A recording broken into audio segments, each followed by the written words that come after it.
and you know the eggs are farm fresh, and all they do is have to crack them, and they have the bowls there, and everything then ends up in the sink. But you know, who did all this and what it's done? So one of the things that I've learned about recipe writing actually is that there are 3 different actual stages to recipe writing. And we'll show them in the course, and I'll give you guys an example to show off your recipe writing skills. But number 1 is the ingredients. And by the way, that's not as simple as it looks. Number 2 is the utensils.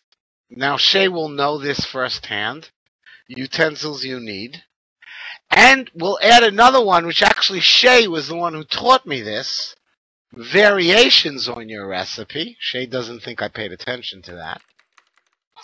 And 4 is actually the directions to make it.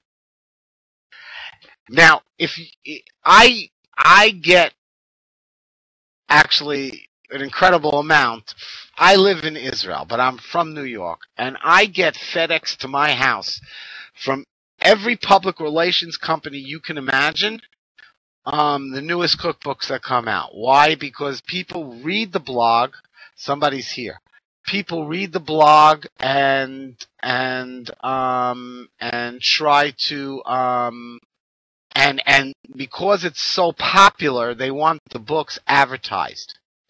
So what happens is I read these books and I grade them in the blog from 1 to 5 stars. And we'll grade them here. And it's also graded in the magazine, by the way. If you look at the Help I Have Fire in My Kitchen magazine, it's graded there. I put out a book review every magazine, 1 book review for every magazine.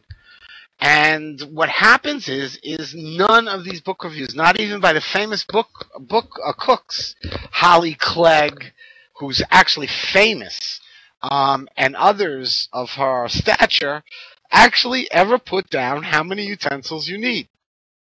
And I mentioned Holly Clegg because after I wrote her book review, she wrote me, she was actually the only one that had the courtesy and was incredibly nice to write me an email and tell me, thank you very much for the book review. And I happen to know that based upon the blog, we sold quite a few books for her.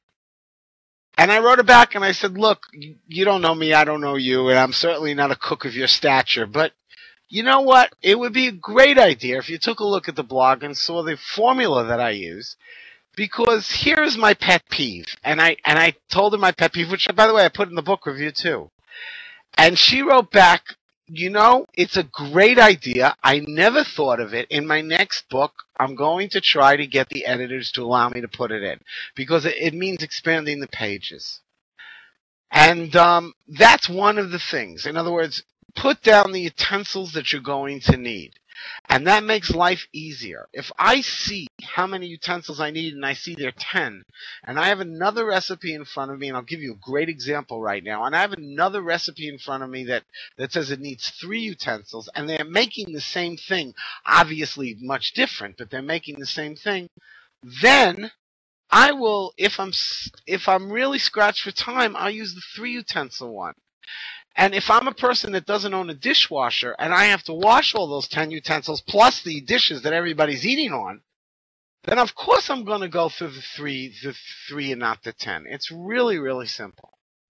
So that's really one of the pet peeves that we're going to discuss and figure out how to do and what to do with it and everything else. Another one is ingredients, and I'm going to get into this ad infinitum while we do a recipe actually here, believe it or not.